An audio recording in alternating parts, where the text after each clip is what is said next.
Le succès, surtout le succès financier, on imagine souvent que c'est juste une affaire de chiffres, bon, de stratégie bien rodée, Oui, les tableurs Excel, tout ça. voilà.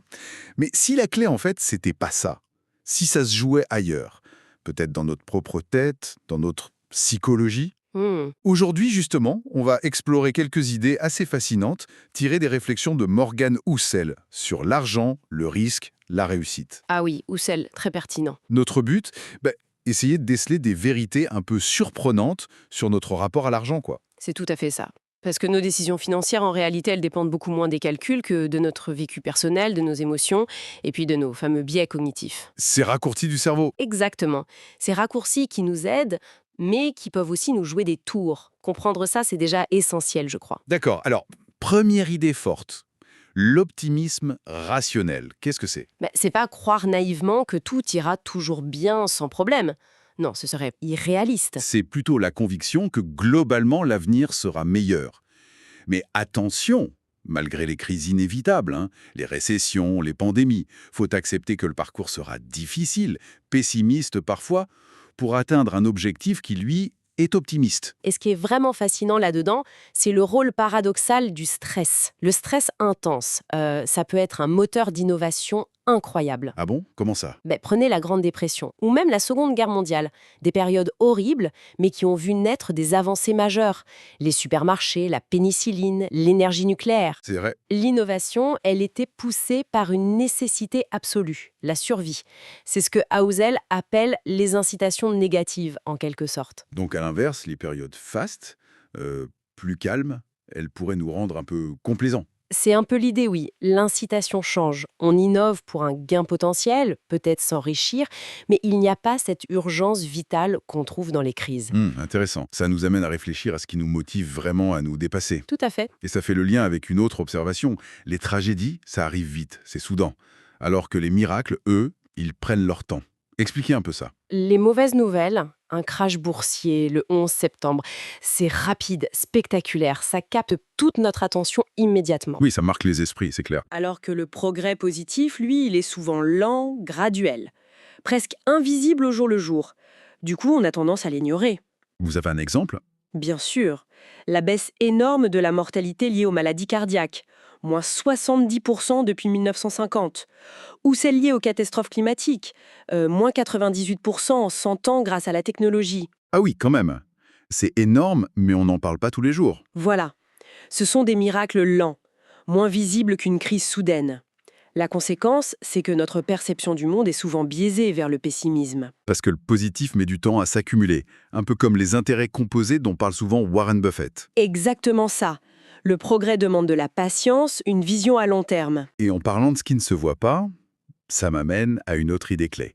Et celle-là, elle est vraiment intéressante, je trouve. C'est la distinction entre être riche et être fortuné.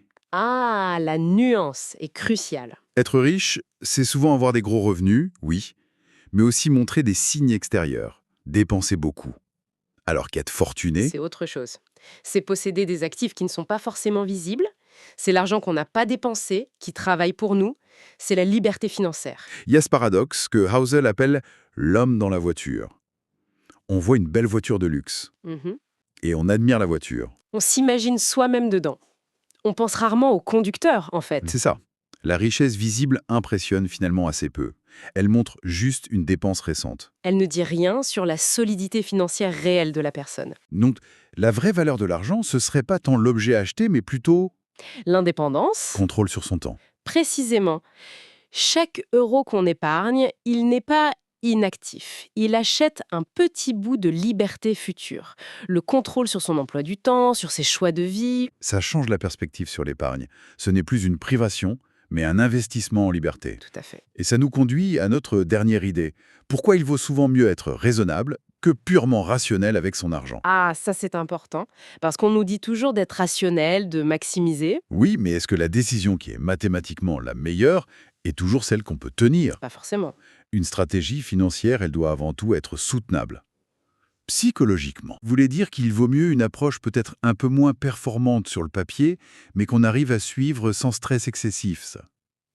Exactement. Une approche raisonnable qui nous laisse dormir la nuit, plutôt qu'une approche hyper rationnelle, très optimisée, mais qui nous angoisserait au point de nous faire tout abandonner à la première difficulté. La clé, ce serait donc la durabilité du comportement plus que la perfection théorique. C'est ça. Il faut bien se connaître. Connaître son propre seuil de regret futur, comme dirait Kahneman. Jusqu'où on est prêt à accepter une perte sans paniquer et dévier de son plan. Tenir sur la durée, dans les bons comme les mauvais moments. Voilà, c'est ça le plus important. Bon, alors si on essaie de résumer tout ça, qu'est-ce qu'on retient?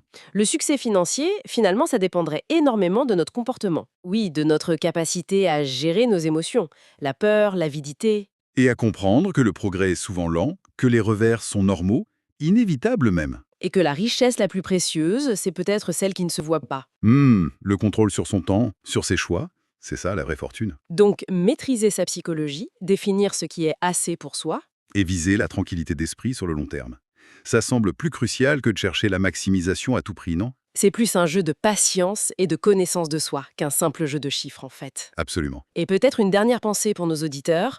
Si on prend en compte tout ça, le rôle de la chance, la lenteur du vrai progrès, nos propres biais psychologiques, comment est-ce qu'on pourrait redéfinir, chacun pour soi, ce que ça veut dire avoir assez et ce que ça veut dire réussir? Excellente question pour conclure. Ça mérite réflexion.